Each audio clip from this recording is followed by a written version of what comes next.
الرحمن الرحیم۔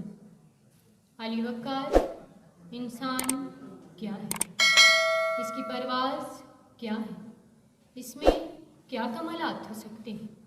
یہ خاک کا پتلا اتنا اہم ہے کہ اللہ تعالیٰ نے ایک نہیں، دو نہیں، تین نہیں، بلکہ 4 قسمیں کھا کر کہا لقد خلقنا الانسان فی احسن تقویم۔ مگر یہ اپنے خالق کی دی گئی صفات و کمالات کو جب بھول جاتا ہے، پسے پشت ڈال دیتا ہے، تو اسفل سافلین کی گہرائیوں میں جا گرتا ہے اور ذلت اور رسوائی اس کا مقدر بن جاتی ہے۔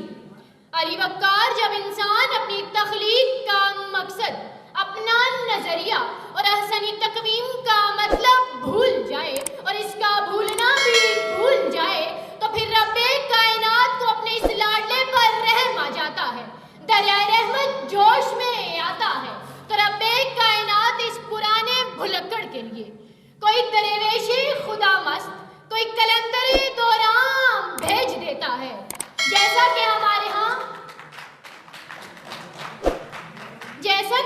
ہاں اللہ تعالیٰ نے علامہ اقبال کو بھیج دیا، وہ علامہ اقبال جنہوں نے احسنی تقویم کی تشریح کرتے ہوئے فلسفہ خودی سے روشناس کرایا کہ خودی کیا ہے، راز درون حیات، خودی کیا ہے، بیداری کائنات، ازل سے ہے یہ کشمکش میں اسیر، ہوئی خاک آدم میں صورت پذیر، خودی کا نشیمن تیرے دل میں ہے، فلک جس طرح آنکھ کے دل میں ہے، فلک جس طرح آنکھ کے دل میں ہے۔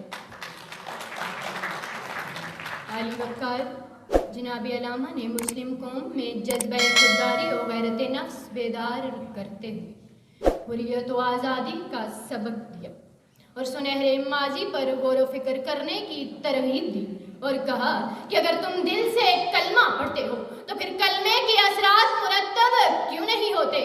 فرماتے ہیں چمی گویم مسلمانم بلرزم کہ دانم مشکلات لا الہ را، یعنی میں جب کہتا ہوں میں مسلمان ہوں تو کام اٹھتا ہوں کہ میں لا الہ الا اللہ کی مشکلات کو جانتا ہوں۔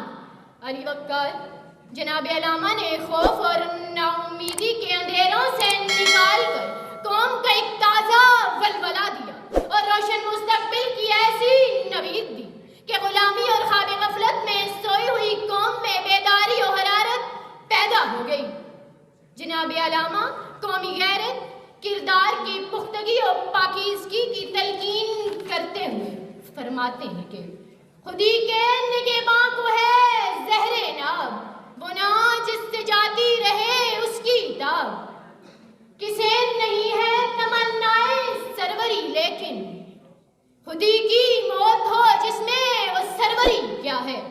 ایک طائر لاہوتی اس رزق سے موت اچھی جس رزق سے آتی ہو پرواز میں کوتاہی، جس رزق سے آتی ہو پرواز میں کوتاہی۔